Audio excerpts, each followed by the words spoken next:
Ya estamos cerrando nuestra jornada del viernes de Citea. Espero que os esté resultando muy interesante. Nosotros estamos muy contentos con la verdad, con el nivel de las ponencias de todas las personas que han aceptado nuestra invitación. Y después de estas 3 ponencias individuales que hemos disfrutado por la tarde, vamos a proceder a cerrar la jornada con 2 mesas redondas. Sí que vamos a hacer una pequeña modificación por la ausencia de uno de los ponentes en la primera mesa redonda de Atsa Kaytati.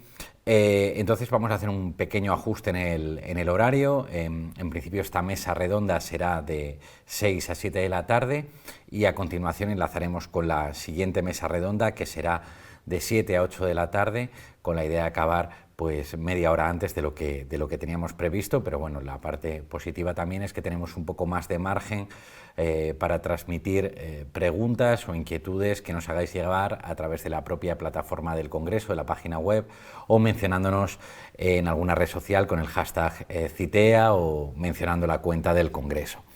Esta primera mesa redonda que tenemos ahora creo que es especialmente interesante porque bueno, pues hemos hablado mucho de la situación que hay en España, pero como os comentamos ayer al comienzo del Congreso, este es un Congreso internacional y para ello tenemos esta mesa redonda de International Education Experience during COVID-19, una mesa que moderará Marcos López, secretario de Citea y vicerrector de Relaciones Internacionales e Institucionales de la Universidad Isabel I de Burgos. Marcos, ¿qué tal? Buenas tardes, ¿me oyes bien? Muy buenas tardes, te oigo perfecto, Juan. Perfecto, pues yo también a ti te oigo bien, que como veníamos diciendo es el saludo del siglo XXI, el saludo del año 2020, es ¿me oyes bien? Sí, yo te oigo bien, tú a mí también, ¿no? Pues estamos un poco ahí. Bueno, Marcos, nada, si quieres presentarnos la mesa, creo que efectivamente te habrán comentado, ¿no?, que no tenemos a uno de los ponentes, pero bueno, no pasa nada si tenéis también el tiempo para entre vosotros 3, que ahora nos presentarás a los otros 2 componentes de la mesa, para dialogar tranquilamente sobre experiencias internacionales. Así que nada, te doy paso ya para que nos presentes esta mesa redonda. Muy bien, muchísimas gracias. Bueno, pues buenas tardes a todos. Muchísimas gracias por la invitación para participar en este congreso, a la Universidad de Oviedo, al decano de la Facultad de Educación, a Celestino y a todos los miembros de la organización de Quick Studios y a vosotros también, los que estáis en el plató, ayudándonos a que esto funcione perfectamente como ha ido estos días. Como decía Juan, lamentablemente en esta mesa redonda nos va a faltar Atsa Kaytati. Atsa ha tenido un problema esta misma mañana y no ha podido solventarlo, así que lamentamos y disculpamos la ausencia de este representante de la Ossetian State University y esperemos que aunque la duración vaya a ser más reducida, vamos a intentar darle todo el contenido posible a esta mesa. Y voy a cambiar ahora al inglés para presentar a mis colegas que están con nosotros aquí. Hello, Claire. How are you? Hello, Marcus. Can you hear me? Yes. Perfect. Fantastic. Hi, Maurizio. How are you? Muy bien. Thank you very much. I'm very well now. Muchas gracias. Muchas gracias. Well, Claire Cox is the Deputy Head of the International Relations Office of Griffith College from Ireland. And Professor Maurizio Bertollo is the Rector's Delegate for International Cooperations and Partnerships from University NOSU, Chieti-Pescara. How are you today? How are you doing in your countries? And how are you doing for this roundtable?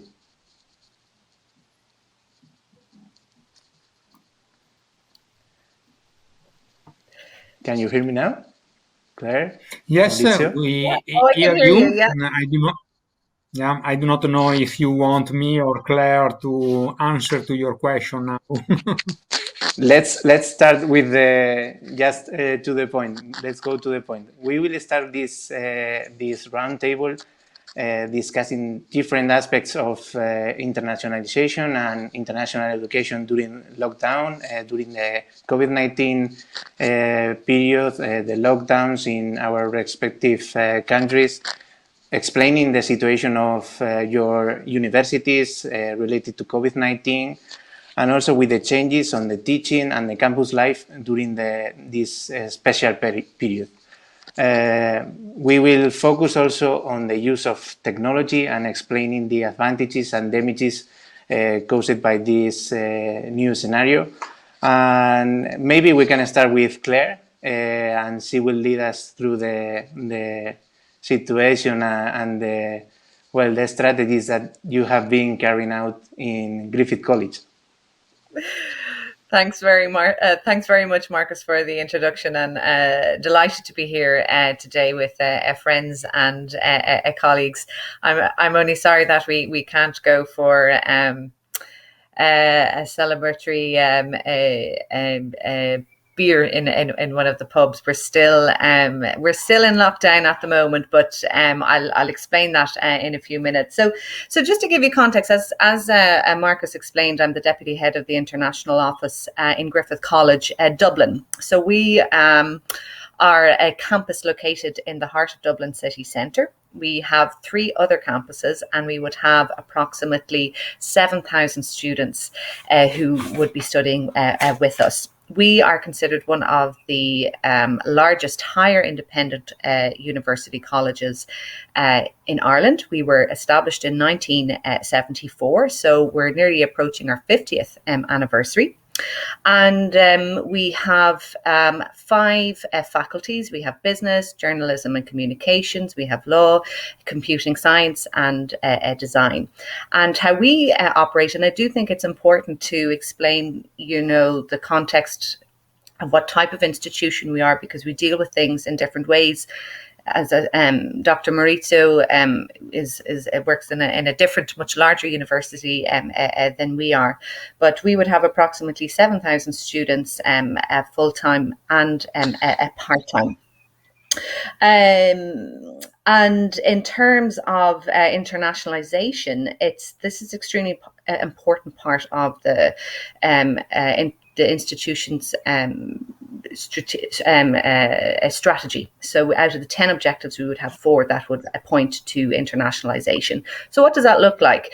So we would have over 140 international partners that would be active in the areas of study abroad, staff and academic mobility. We also have double degree programs in our undergraduate programs in business particularly, and journalism and communications. We also have double master degree programs, and we would be very active on the international conference scene. So associations like the European Association in International Education, the Forum on Study Abroad, NAFSA, PI, and the international office would work very closely with the president, who is a champion of internationalization. So he would travel with us regularly on various different trips. So the international office, because as again, this is kind of my area of international administration, we would have 12 staff that would be based in Griffith College itself. And then we would have approximately 12 people overseas who would be managing our offices abroad. And we would have specific offices in France, in Germany, Malaysia, Brazil, China and India. And we would probably focus on 10 strategic countries in terms of our internationalization strategies. So the key areas where we would work on and what internationalization means to us as an international office is international recruitment, developing links, academic links between international partner institutions that have similar values and similar alignments with our strategic and international vision.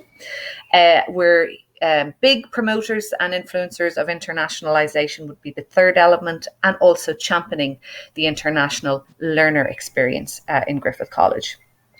So just to move on to, lockdown in Ireland and what that looks like. So we have a population of 4.9 million people in the Republic of Ireland. And the first case of COVID was announced on the 1st of March, 2020. And the first death was the 11th of March. And that was when the WHO announced that it was a world-wide pandemic. We currently have 254,000 cases of COVID to date, and we have approximately 4,937 deaths to date relating to COVID. We have been in lockdown for over 400 days, so we are tired. At this stage, we would have had one of the strictest lockdowns in Europe. I'm delighted to say that we are in a position where the easing of the restrictions have started just on Monday.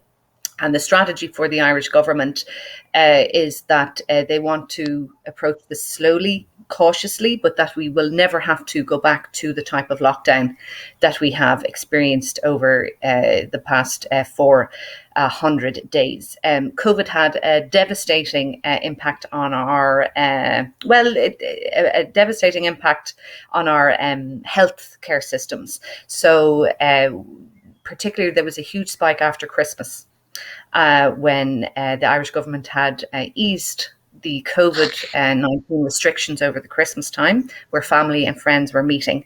And also we have the Gaelic football games, which is the Irish football games. We had our championships. Local teams were playing in November. And I think this also contributed to the spike of COVID-19 cases. And when we had realised during the Christmas time that there were more various varieties, more contagious variants of the virus. So we have approximately 350 intensive care unit beds for the entire Republic of Ireland. So you can imagine there was a big scare. Before Christmas, we had approximately 300 cases per day of COVID-19, and after the Christmas time it spiked to approximately 4,000 cases per day. So it was a very difficult time, a scary time. People were very anxious, but we are in a position now where we are managing to control the cases. And also the big game changer for us is the rollout of the vaccination programme.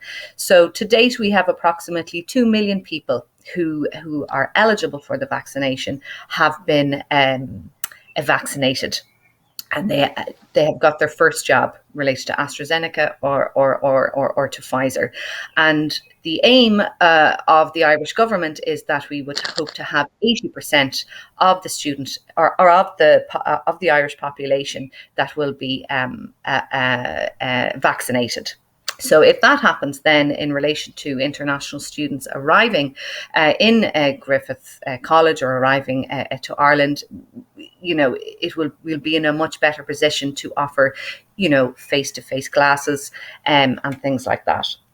So one of the biggest challenges, we've gone through 3 semesters of COVID now, so we're fairly experienced at this stage. But during the first semester, we had to suddenly move everything, all of our teaching online, and also, delivering our assessment online to all of the students in Griffith College. So that was a huge challenge. Now, we were lucky because on the 1st of once the lockdown was announced, it actually was during assignment week in Griffith College, and that meant that there were no classes in Griffith College, that students were working at home on their assignments.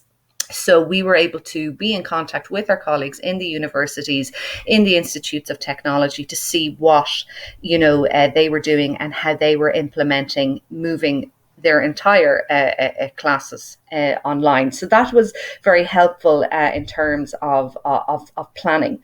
We were also lucky because Griffith College was already using a blended teaching and learning approaches on some of its programs.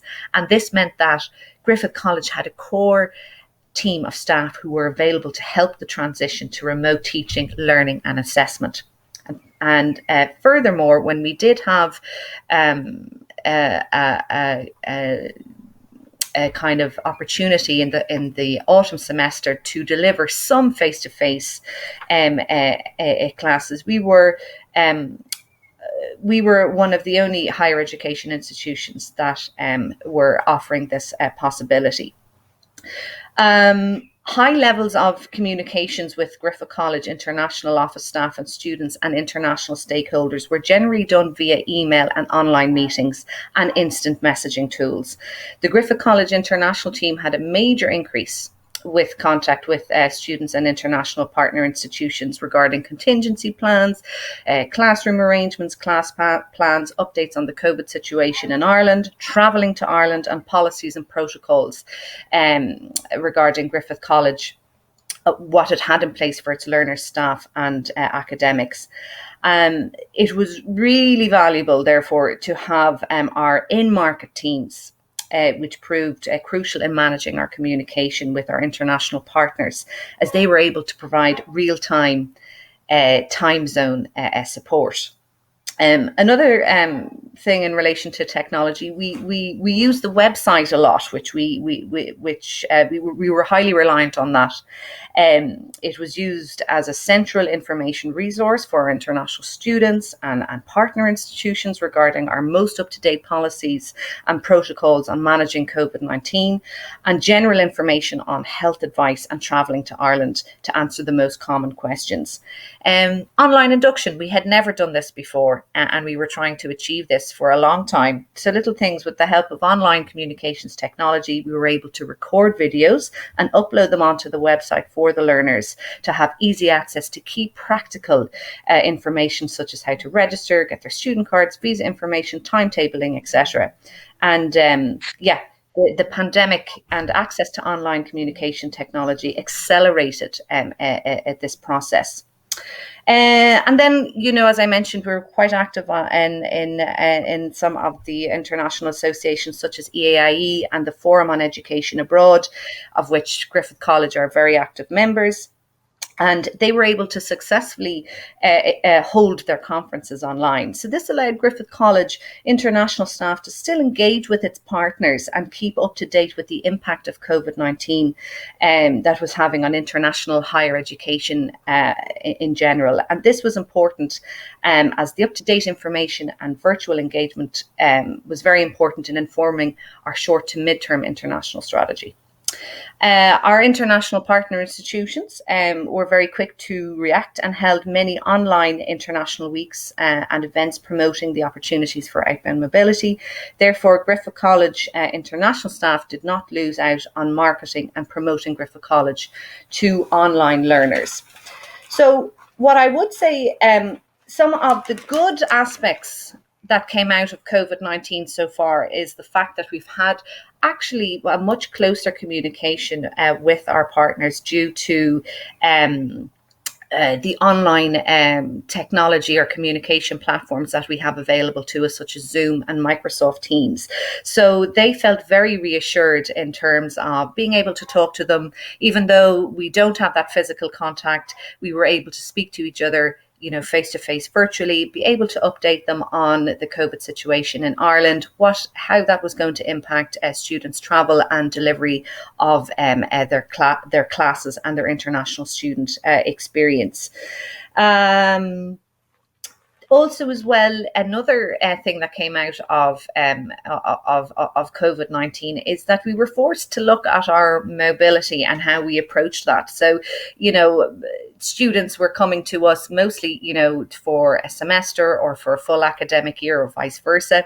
And what opportunities there were to broaden our perspectives. So we were looking at things like BIP, which is blended intensive programming, which are short. They're kind of a hybrid model of studying abroad, where students would go for a shorter period of time physically, but also would have online contact with our partners that way. We're also looking at virtual internships for our students as well, and working with our some partners in Kenya, Riara University, where we were forced to go online, but it was not necessarily a bad thing.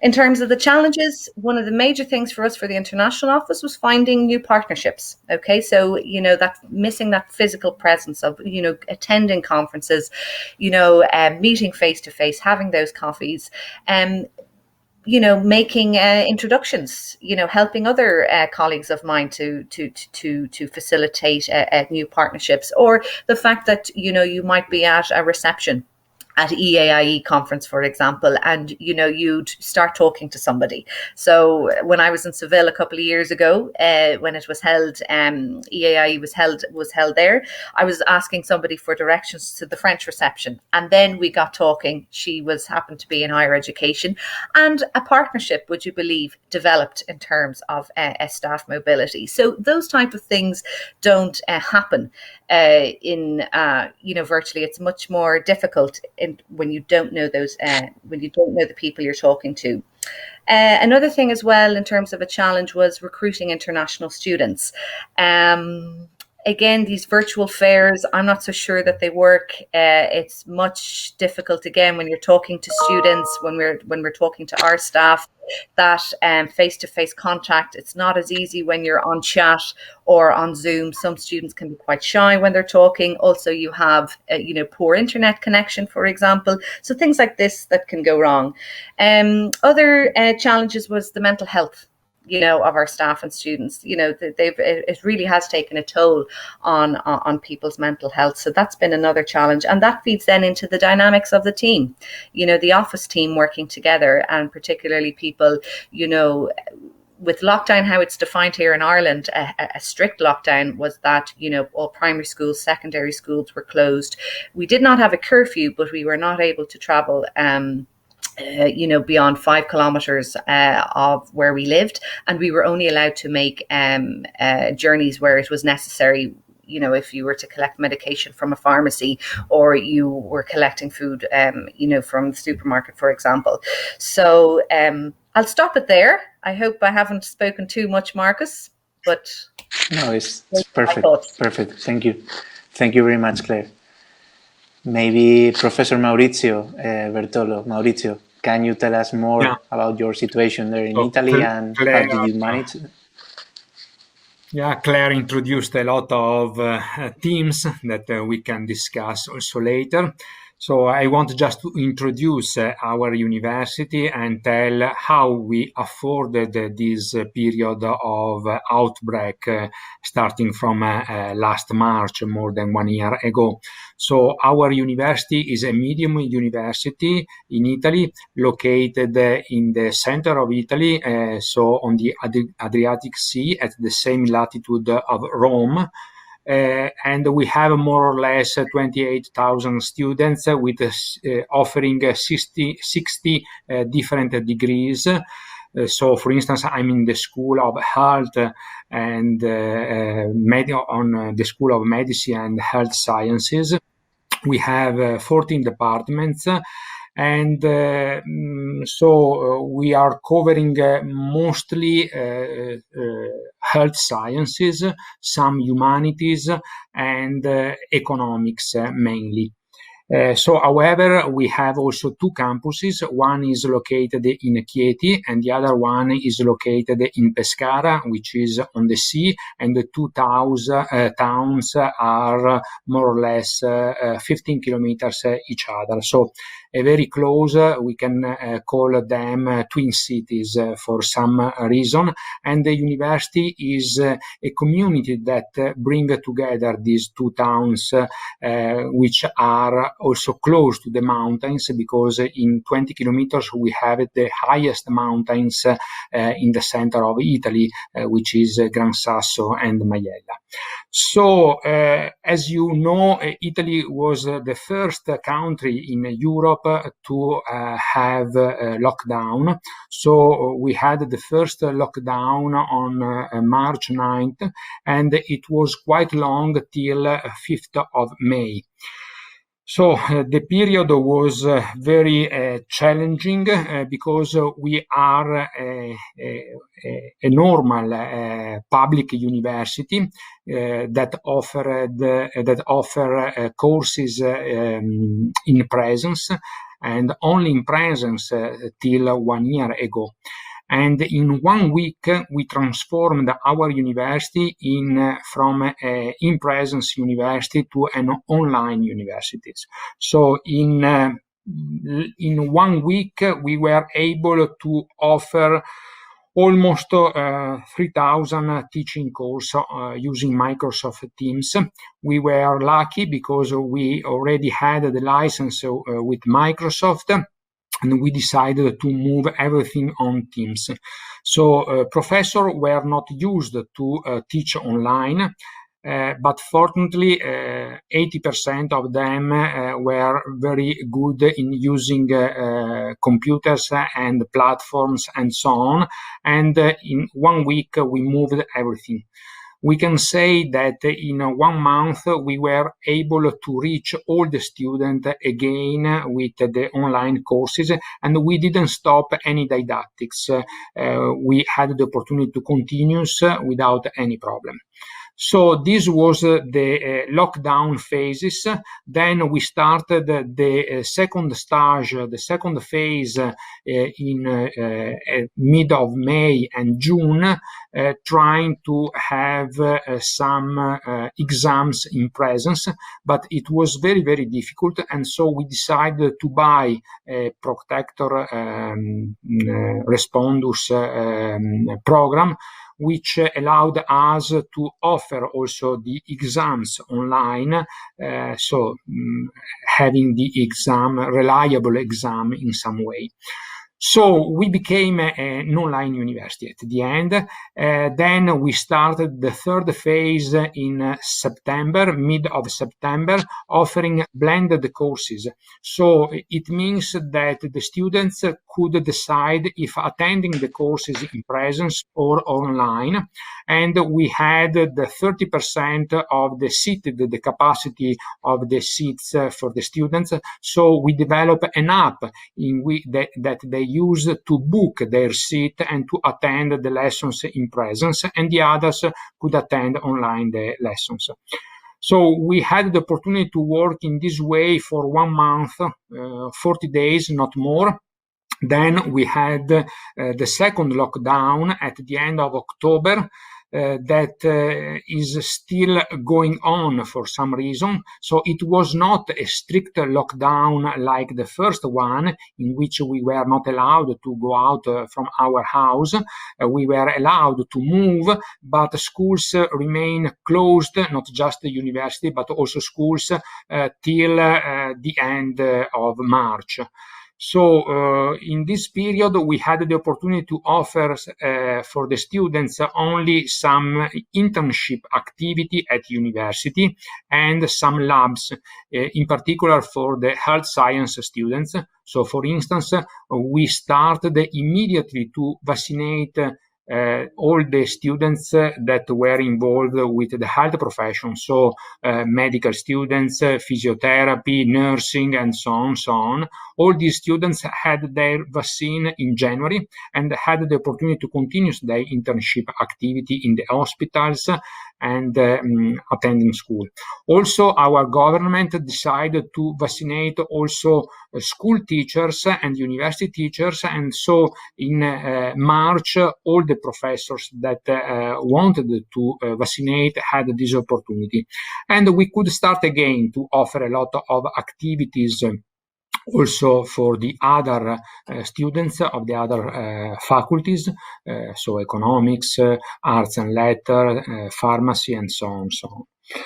So this is what happened during that period. And if you remember, so we have a big discussion thinking about football, for instance, because Atalanta had the match with Valencia in Spain, and that was defined one of the event that increased a lot, for instance, the spread of COVID-19, in particular in the northwest area in Italy. So that region was the one that was most impacted.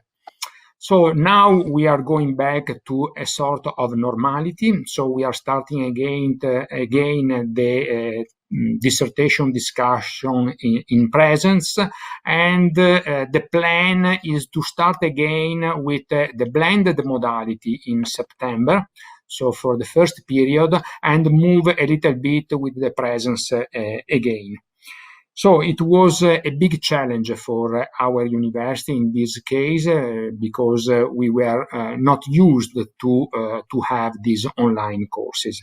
However, our experience was that students increase their learning. So we had better results. So our statistics say, so we have an evaluation that with the scoring from 0 to 30 in Italy, 18 is the sufficiency, and the mean at university was 24. And after checking the second semester of the last academic year and the first semester of this academic year, we had an increase of 1 point in the mean average of the scoring. So it was definitely a good news in this case. I think that many of the habits that we learn during this period will remain, in particular the interaction using online platform, which is very useful for some meetings. So thinking, for instance, about the international students, we had a coordination at national level through the Italian Conference of Directors, so which is called CRUI, is the name, Conferenza dei Rettori delle Università Italiane, this is the Italian name, and we had a WhatsApp group in which all the international delegates interacted to put together the effort to bring back the students that were abroad. So we had a lot of students also in Spain, for instance, because Spain is our preferred partner country in Erasmus programs and mobility programs, for instance. And we organized a lot of trips. So I remember, for instance, that we had at that time 20 students from Croatia, and our rector decided to organize a bus to help them to go back if they wanted to go back. But at the end, 50% of the students that were living in Chieti area decided to stay, to remain, to follow the classes also online, and to have the opportunity to spend their time in our country. So this is what happened with the international students, with the incoming international students, and with the outgoing international students. And also in that case, we had more or less 50% of the students that decided to come back to Italy during pandemics, and the other decided to stay out. So I have also some personal experiences, because I have a daughter and a son that are university students. So, for instance, my son had to go to Barcelona, to the Universidad Autónoma de Barcelona, for he is studying medicine, and he couldn't go because the hospital didn't allow to go for internship over there, for instance. And on the other way, I have my daughter that is going to Granada in September. So this is also my personal experience as a father, not just as an academic in this case.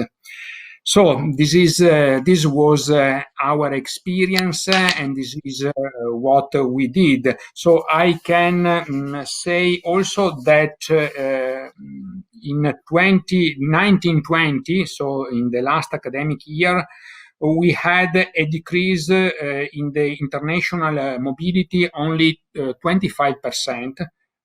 However, this year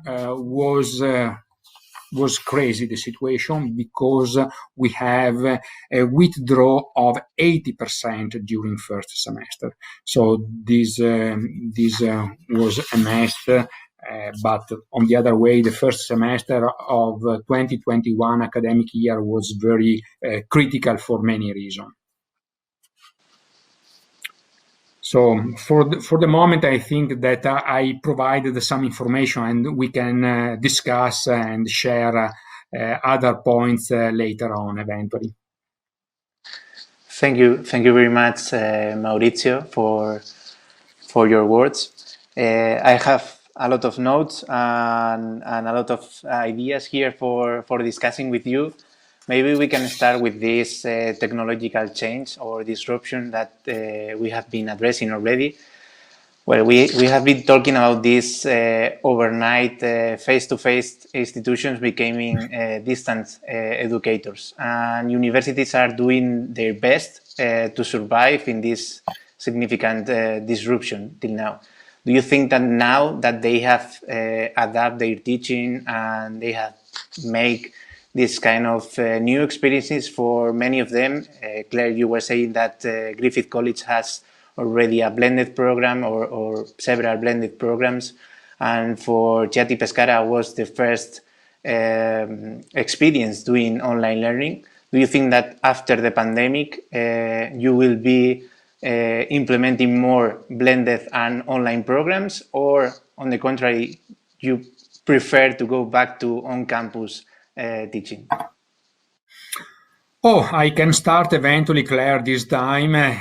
You have already presented some of this data. So we are discussing with some international organization this type of opportunity. So for instance, we are part of the UNIMED, which is the University of the Mediterranean Universities. Maybe you know this type of association. And with UNIMED, which comprised all the countries on the Mediterranean Sea, we had a program for the virtual mobility, which is a program also funded by the Erasmus framework by the EU Commission. And this is definitely an opportunity in this case. We discussed this also with the Erasmus Student Network, which is this great organization that is spread in all the countries. And for instance, students would like to have these blended opportunities. But I think that it is not simple for a university like ours, but most of the university needs to organize this type of blended courses. And I think that the blended courses are useful not in the way that we are doing now, so with some students that can attend in presence and some students online, but organizing a real blended course, which means that you have some theoretical lessons online using frontal lessons, and other moment in presence in which you can have internship, lab works, and so on. This is a good way. And this is what I experienced, for instance, 20 years ago. I was part of a group that started with the specialization school for teaching in Italy in 2000. And it was a regional school, and I supported a university that was univirtual, led by Margiotta, that was a great pedagogist that died some years ago. And in that case, we were using, for instance, a platform that I do not see nowadays, which is a basic support for cooperative work, BSCW was the name. And I remember that we were providing these 2 years of specialization post-degree for teachers that were specializing and entering in the school after this course. So this type of pedagogical support could help a lot in this case. Thank you very much. Claire?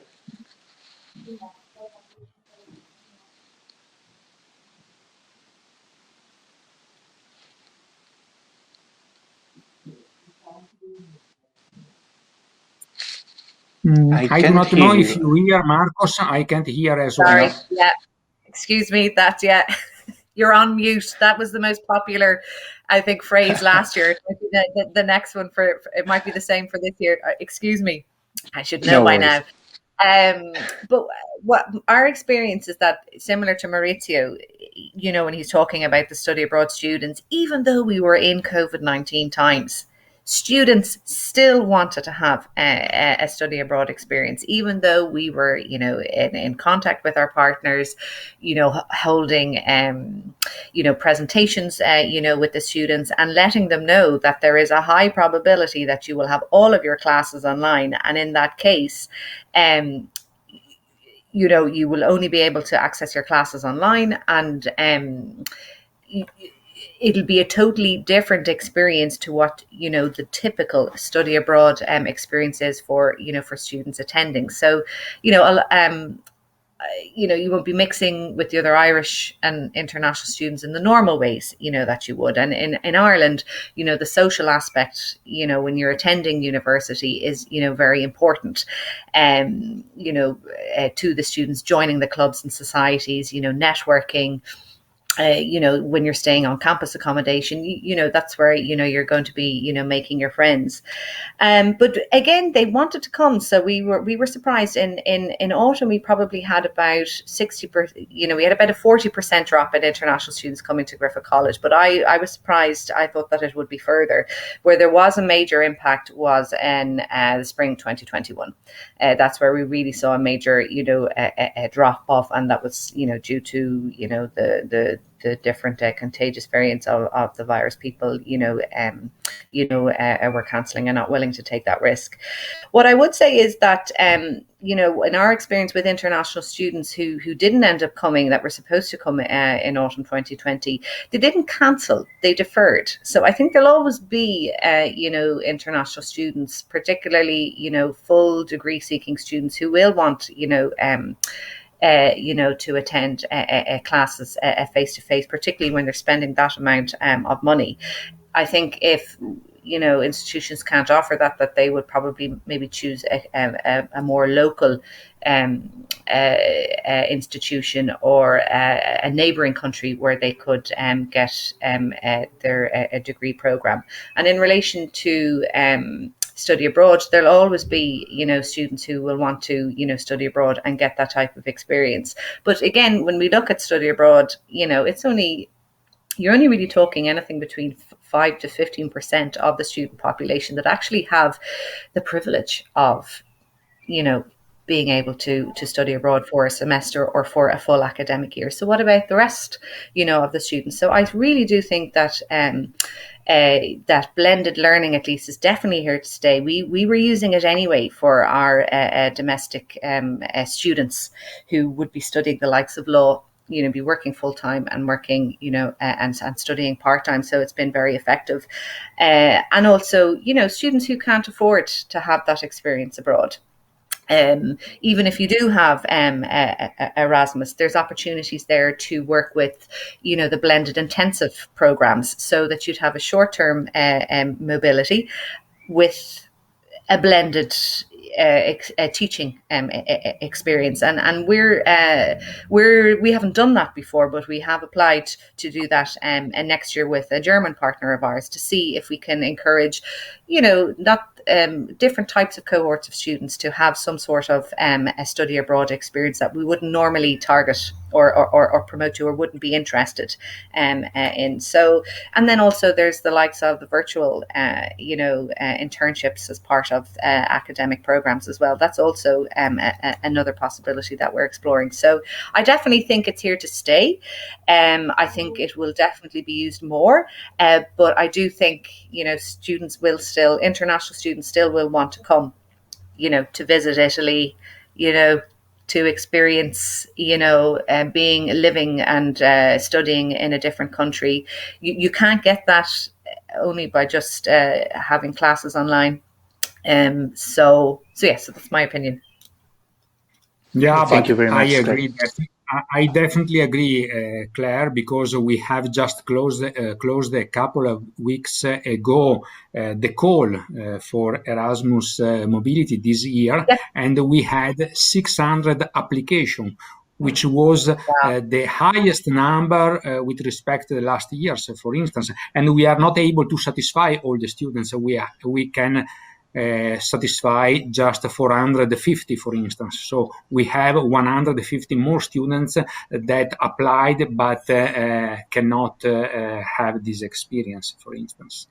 Yeah, and that's what I think what happened is that students were reflecting that they have a short window in their studies, and the option was to stay in their home, country, or go to another country and experience what COVID-19 is like in another country, and at least have a different experience. And I think for future students that are applying, Maurizio, that, people are realizing, oh, wow, anything can happen, and are looking at the opportunity that their university is providing them and trying to take advantage of it, because it is a very privileged position to be in.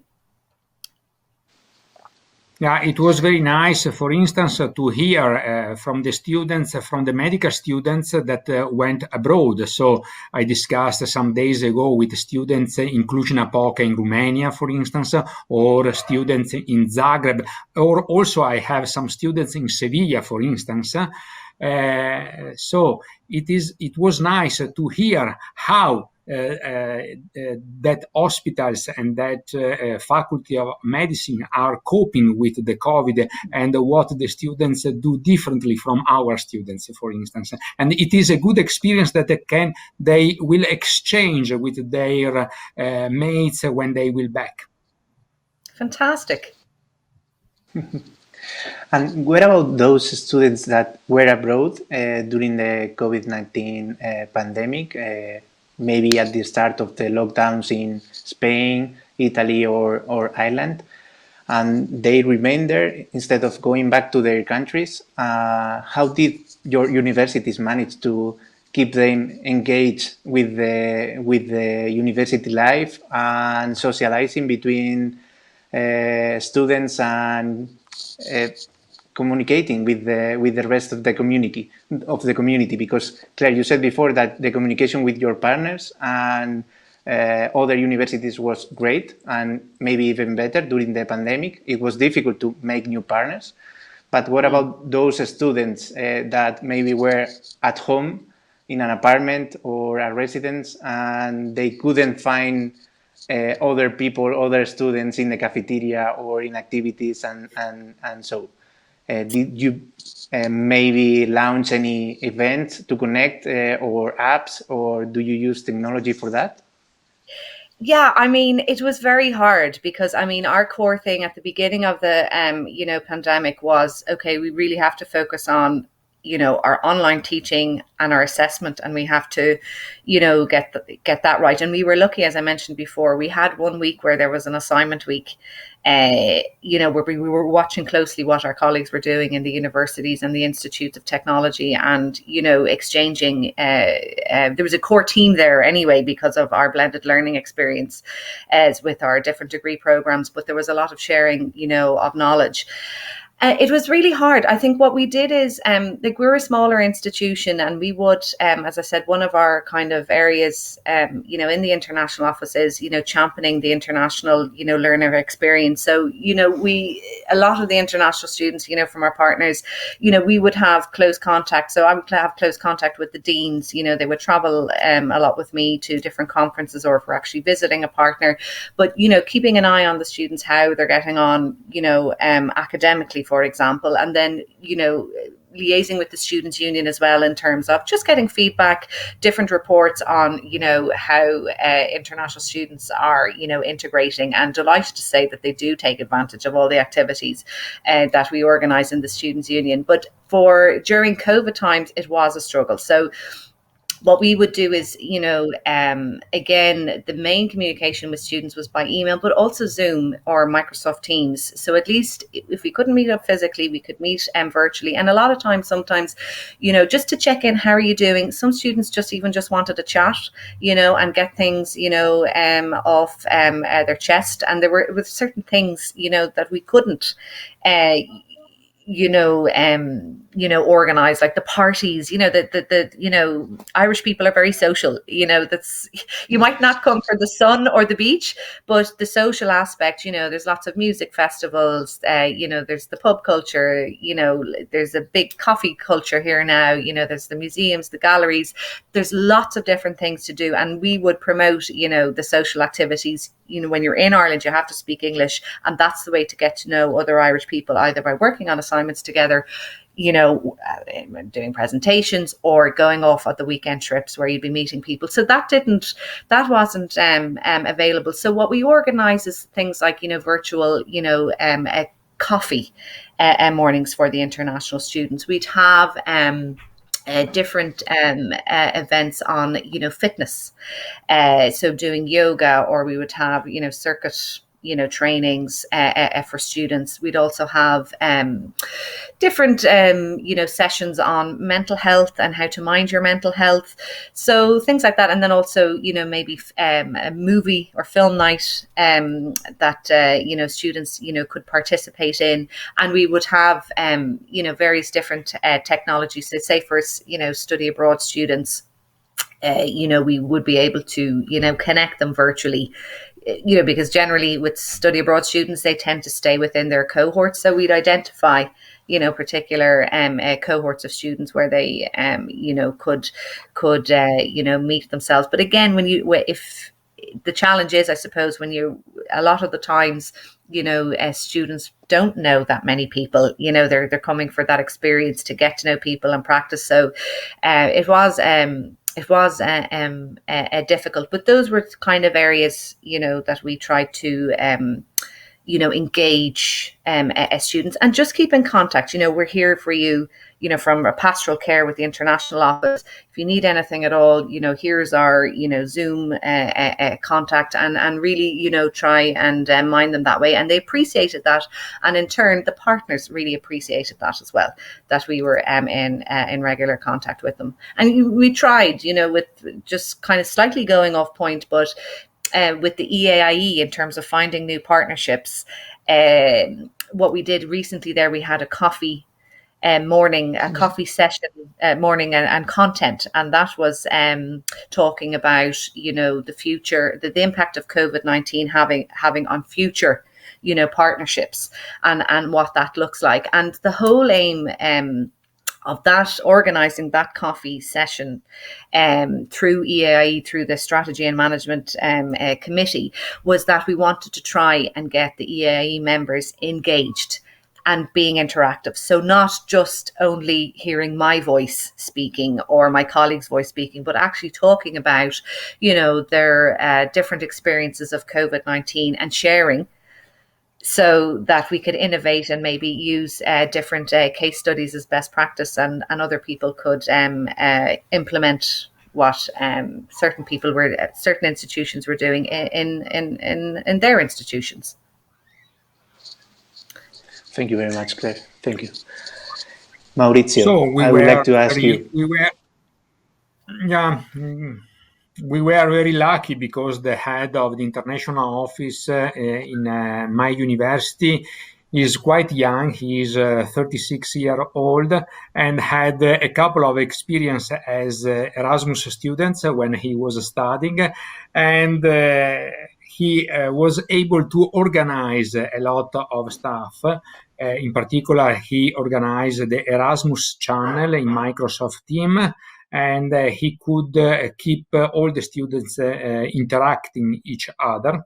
So what was interesting was also that the students in Chieti of the Erasmus student network tried to organize, because we work very close with them in our university. They organized, for instance, so the physical activity section online. So they organized, for instance, also some linguistic game and so on, so on. What we did as university from an institutional point of view was to involve the Faculty of Psychology and to offer a counseling to all the students that had eventually the need to have this type of support. And we had quite a lot of students, and not only international students, but also the other students that asked for this support, for the counseling support that we organized. And it was very supportive. But the most interesting stuff is definitely also to organize. So our university is called Gabriele D'Annunzio University, who is a novelist, and we organized also some lecture about some novels that he wrote. So some stuffs were organized in our university to support and to provide to the students something more during the period, because the worst period was during the first lockdown. For the rest, they had the opportunity to move, to meet each other, also outside with the different color zone that were organized in Italy. So we had red, orange, and the green, so yellow zone. So, and with the different colors, we had a different opportunity of mobility also in the country. Thank you very much, Maurizio. I would like to ask you regarding these contradictions that we are identifying here in this discussion. Before, Claire was saying that maybe some of the students that now, thanks to these blended programs and blended mobilities, are allowed to go for experience abroad that before they couldn't. We also think that maybe with this COVID-19 situation and this transformation of the education, we are seeing how those with greater means, with greater resources, have more access to this kind of education, obviously, but also that some people that before couldn't attend to on-campus teaching, or maybe they have to work or other responsibilities, weren't that involved in this type of education or these experiences in international education. Do you think that in the last academic course, in this academic course, more senior students or maybe another type of new students have been enrolled in your universities? For example, people from the countryside that before couldn't have the opportunity to go to Dublin or to Pescara to attend to these traditional classes, and now they can follow the lessons online. Not international students, but national students with this profile, or seniors. Do you think that this has been increased in the last academic course, Claire? Are you talking specifically about blended intensive programs, is it? Yeah, and online programs. Yeah, online programs. I think so we've just applied for the blended intensive programs for next year, targeting our, domestic students. And I definitely think, I think it will be more attractive to say, maybe our master students as well, that might have, commitments, with, say, a family or, working, and possibly there's opportunities to open up, Erasmus and a blended intensive program for those type of cohorts. I definitely think it's more attractive for those people that have more commitments at home to apply for those type of courses. And also as well, again, being a promoter and influencer of internationalization, I mean, particularly in Europe, like, it is important if to be, if you can take advantage, try and take advantage of some sort of international experience, whether that's, blended learning or, taking a semester or some sort of internship, be that physical or be that virtual, particularly in Europe, say, for example, in, the business faculty, if you want those managerial roles, and that's why we're encouraging Irish students so much that, that don't have the languages, to go abroad and at least have that international experience, if not for a semester or full academic year, but some sort of blended intensive a program where they have more opportunities, to be exposed to different styles of teaching, to be exposed to, more international students. I think it's really important to be, competitive, on the workplace environment, for example. So like in France, they've been extremely innovative in their private business schools, for example, where they've embedded, at least a semester abroad, embedded an internship program or a double degree opportunity. And I think that's super interesting, and I think they will be looking towards them to see, what they do with blended intensive program. But I really would hope, having been an Erasmus student myself, many years ago, that we would be able to open this up even further to students. But this is something that we're looking towards short to midterm. Oh, thank you very much, Prof. Sorry, Maurizio. So I think that it depends on the targeting population. So I think that the young students can have more benefit if they attend in-presence courses. On the other way, we have a senior population or people that would like to specialize or to attend some courses post-degree. For them, for this type of population, definitely this type of modalities, blended modality, are very useful.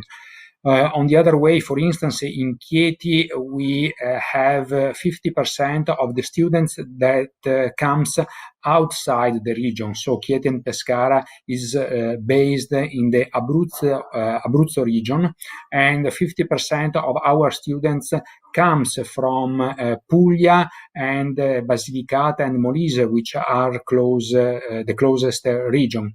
So I think that they will continue also because people want to move, would like to discover different types of places, move from their hometown.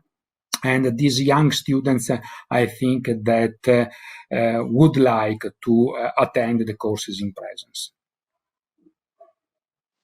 On the other way, we have also a lot of online universities, private university in Italy, and the people that would like to attend this type of courses have this type of offer.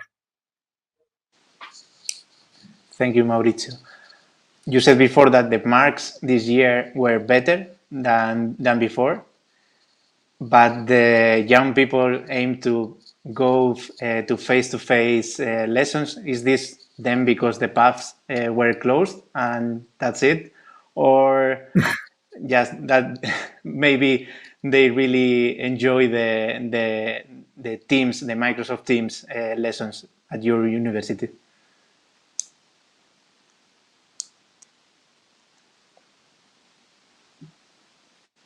So are you asking me, Marcos? Yeah. Finally, what was the main point of raising those marks at your university? Or so raising those marks, I think that we recorded all the lessons, and this helped a lot.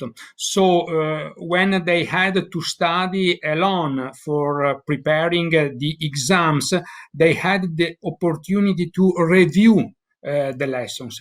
I think that this was the most important stuff. So this could be simple also in the in presence courses. So we just have to allow the recording of the lessons, for instance. But I think that recording the lessons and have the opportunity to review the lessons of the professor increase a lot the marking, the scoring at the exam. Okay, thank you very much. We are running out of time here, and I think that we have some questions on the chat. Maybe Juan, that is there in Gijón, can share with us some of them. Hola, ¿qué tal, Marcos? Thank you so much for your chat, and we're very happy to have you here. I'm gonna read the question in English, okay? So be patient with my pronunciation, my horrible level of English, okay? Because it's a long question, okay? The question is from Ruby Licez Pérez Garzón, dice, and she says, in the actual global context, the EFL experiences clearly are challenging using ICT. In some remote or online classes I have experienced, students are more aware about how to do something, as for example, convert photos of their activities to a PDF format file. Something that teachers consider is so easy for some students is not clear or unknown. So the questions about the goals of the English lessons are not given as expected. That reveals that my students have not enough preparation to use ICT, even if they have access to them, and also indicates that learn English for them is not important during these times, even more than during face-to-face classes. So my question is, what to do to motivate students on learning English and improve our teaching practice when digital divide is extensive and profound and English seems not as important as technology? Wow, very interesting question. Maybe Claire, this is English teaching, so I think it's for you. Oh gosh, I suppose I'm on the international administration side of things. Maurizio is more, I suppose, on the teaching side of things. But I would say, yeah, I can relate to, again, just to my own experience in terms of, being at international conferences or how things can go wrong, or if you're on a particular platform. And even, us, we're not particularly familiar with different platforms like Wonder.me, and people can get frustrated, with the technology if they don't understand how it works. But in relation to making, I suppose, the English language lessons dynamic, I suppose you have to use different tools, presentations, PowerPoints, videos, and trying to keep that interaction between students. So I hope that, Maurizio, I don't know if you have any comments there to make. Oh, definitely. Also because I speak my international English with a lot of mistakes. So it is interesting, the question. Good. So what I can say is that we have to create the needs. So the pandemic experience pushed a lot the development of digitalization. I think that we earn in 1 year what we could have learned in 10 years in normal times. So thinking about English, I think that what we should do is to push the needs of the people. So the only way, in my opinion, is to provide an immersive environment and thinking about technologies, so virtual reality. So using technologies, virtual reality, and be immersive. And if you have to order a bitter beer, so you have to stay in the pub, in the Cheshire pubs, with a lot of fogs, and learn how to order a bitter beer. Thank you both very much. I think that also that means that maybe most of the students are used to work with technology, but just for sharing information in the social network, maybe more related to enjoyment and other kind of tools. But when we talk about using ICTs for learning, maybe they don't have the skills yet. Maybe sometimes teachers were better prepared than students in some countries or in some universities also. Juan. Bueno, pues nada, Marcos, thank you so much, Maurizio, Claire, to our speakers. Vamos a hacer una pequeña pausa. Marcos, muchas gracias a ti por esta moderación agotadora, además que te hemos cambiado un poco el formato a última hora, pero ha estado muy bien y muestra de ello es que teníamos por lo menos alguna pregunta para ellos. Así que nada, os despido y vamos a hacer una pequeña pausa antes de entrar en la última mesa redonda del día. Muchas gracias and goodbye.